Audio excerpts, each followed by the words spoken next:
¿Imaginas ser parte de la realeza azteca? Vestirte con plumas exóticas, vivir rodeado de jade, oro y cánticos sagrados. Pero, ¿y si te dijera que ese lujo también era una prisión? Que ser noble azteca no solo era un privilegio, sino una carga, una vigilancia constante, y a veces, una condena. Hoy nos adentramos en un mundo que pocos conocen. La vida dentro del corazón político y espiritual del Imperio Mexica. No la del guerrero ni la del campesino, sino la del tlatoani, del noble, de quienes vivían en palacios y cargaban el peso de un imperio entero sobre sus hombros. Comencemos por el principio. Tenochtitlán. Una ciudad construida en medio del lago de Texcoco, con canales como los de Venecia, templos que tocaban el cielo y barrios perfectamente organizados. En su centro, un recinto sagrado, y al lado, los palacios reales. Ahí vivía la élite azteca. Pero, ¿quiénes eran realmente los nobles? Se les conocía como pipiltin. Eran los hijos de los grandes linajes, nacidos para gobernar, instruir y rendir cuentas, no solo a su pueblo, sino a los dioses. Ser noble no era solo tener poder. Era representar el equilibrio del universo. Y para eso, cada acción contaba. Desde niños, los hijos de los nobles eran enviados al Calmecac, la escuela de la élite. ¿Te imaginas estudiar desde los 5 años no solo matemáticas y astronomía, sino también poesía, liderazgo y religión? Tenían que memorizar himnos sagrados, aprender a hablar con fuerza en público, dominar la templanza. Porque su destino no era vivir, era representar. Mientras en otros lugares del mundo los reyes vivían como querían, en el Imperio Azteca, la realeza tenía reglas estrictas. El tlatoani, o gobernante supremo, no heredaba su puesto por sangre.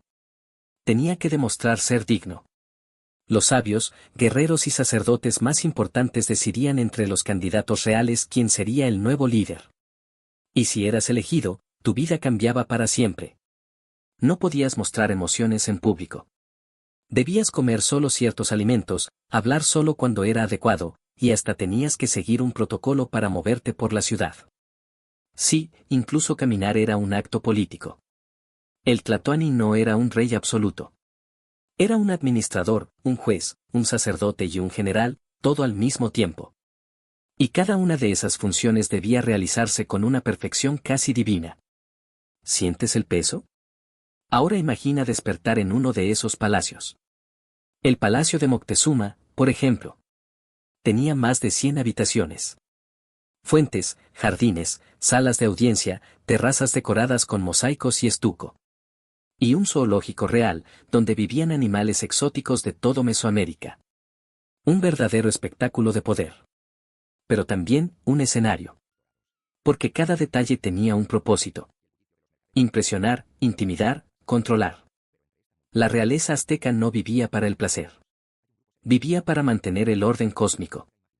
Incluso su ropa lo decía todo.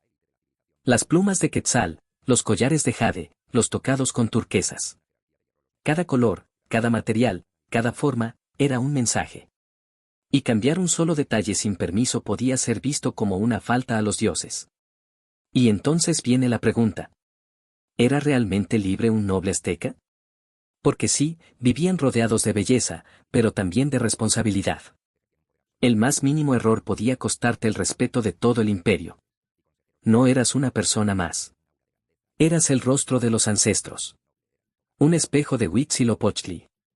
Una figura entre lo humano y lo divino. Había momentos de esplendor, claro. Las ceremonias, los juegos de pelota, los cantos al atardecer. Pero incluso ahí, debías mantener la compostura. Mostrar gozo, sin parecer débil. Mostrar fe, sin caer en el fanatismo. Todo era un equilibrio, constante y agotador. Y aquí es donde surge otra verdad que casi nadie cuenta. Muchos nobles no querían ese poder. Preferían retirarse, servir como sabios o cronistas, alejarse del ruido. Porque el poder en el mundo mexica no era un premio. Era una carga sagrada.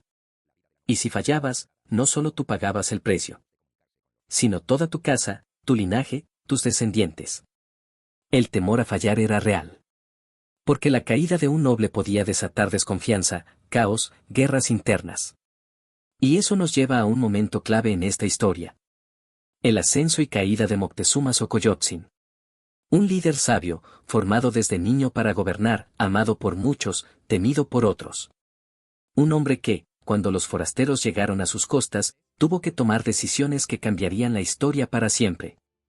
Pero esa historia, la veremos en la segunda parte.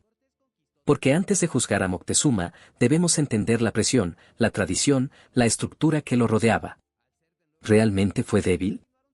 ¿O fue víctima de un sistema que exigía perfección en un mundo que estaba a punto de cambiar para siempre? Volvamos entonces a la pregunta del inicio. ¿Ser parte de la realeza azteca era una bendición o una prisión dorada? La respuesta no es tan simple. Y aún queda mucho por descubrir. Porque no todo era oro y poder. A veces, el lujo ocultaba el miedo. Y el poder, la soledad. En la segunda parte, veremos cómo terminaba la vida de un noble, cómo enfrentaban la muerte, qué legado dejaban y qué secretos se escondían tras los muros del palacio. Pero dime, ¿hasta ahora crees que podrías haber llevado esa corona? Imagina esto. El sol comienza a ocultarse sobre los canales de Tenochtitlán. Las sombras se alargan entre los templos. Y en el centro del gran palacio, un noble se arrodilla ante el fuego, sus manos temblorosas sobre un códice. No es miedo, es deber. Porque incluso en su última noche, tiene que dejar instrucciones exactas. ¿Quién tomará su lugar? ¿Quién seguirá hablando con los dioses en su nombre? Así era el final de la vida para muchos nobles aztecas. No un descanso, sino una última responsabilidad. Para entender cómo terminaba ese ciclo, hay que hablar de una palabra que era sagrada. Noa, el que cuida lo que ha heredado. Un noble azteca no era dueño de su poder. Lo heredaba, y debía preservarlo. No podía gastar en exceso, ni deshonrar a sus antepasados. Los linajes se protegían con reglas precisas. No todos los hijos podían heredar el mismo título. Muchos eran enviados al sacerdocio, al ejército o a la administración. El equilibrio debía mantenerse. Porque en el mundo mexica, el caos no era simplemente algo malo. Era el fin del orden cósmico. Y hablando de equilibrio, hay algo que casi nunca se menciona. Las mujeres nobles. Ellas también nacían en los palacios, estudiaban, participaban en rituales. Y algunas incluso gobernaban territorios, administraban tributos y organizaban eventos religiosos. Su rol, aunque más silencioso, era esencial. Guardaban la historia oral, cuidaban los templos, tejían los símbolos del poder. Y en muchas ocasiones, eran las verdaderas estrategas detrás de los matrimonios que unían clanes, aseguraban alianzas o evitaban guerras. Pero, ¿eran libres? La respuesta vuelve a ser ambigua. Vivían en recintos privados, rodeadas de sirvientes. Pero con cada decisión, sabían que afectaban a cientos de personas. Su voz no era pública, pero su influencia sí que lo era. Con todo este poder simbólico, también venía un inmenso temor. La traición interna. Los palacios no solo eran centros de gobierno. Eran también espacios donde se tejían conspiraciones, luchas por la sucesión, disputas entre hermanos nobles por quien debía ascender. Y esas disputas no siempre se resolvían con palabras. En más de una ocasión, la nobleza vivió rupturas internas que debilitaron alianzas clave. Un ejemplo claro es el conflicto que ocurrió durante el reinado de Moctezuma Xocoyotzin. Algunos nobles criticaban su prudencia, otros lo acusaban de debilidad. Y esas fracturas se notaron cuando los españoles llegaron.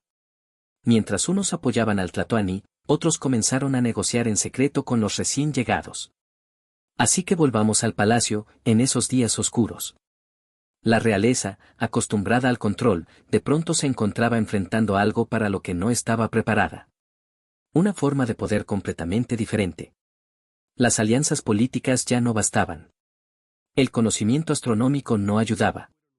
Los rituales parecían no detener el cambio. Y fue entonces cuando muchos nobles, incluso los más cercanos a Moctezuma, comenzaron a retirarse. Unos huyeron. Otros intentaron negociar. Y unos pocos, resistieron.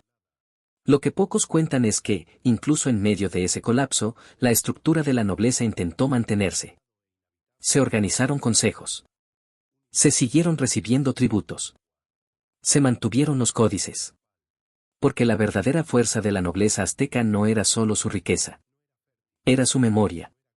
Aun cuando los palacios ardían, los cronistas nobles escondieron códices, protegieron símbolos sagrados y transmitieron historias. Historias que hoy nos permiten conocer su mundo. Y sí, muchas se perdieron. Pero otras, sobrevivieron. Ahora que sabes todo esto, volvamos a la pregunta inicial. ¿Era la realeza azteca solo una vida de privilegios? ¿O era un juego complejo, donde cada movimiento tenía consecuencias divinas y políticas? Porque entre tanta riqueza, también había silencios. Entre tantos rituales, también había soledad. Y entre tanto poder, una constante vigilancia. La nobleza mexica vivía para servir a un ideal que superaba al individuo. Un orden cósmico donde nada era casual.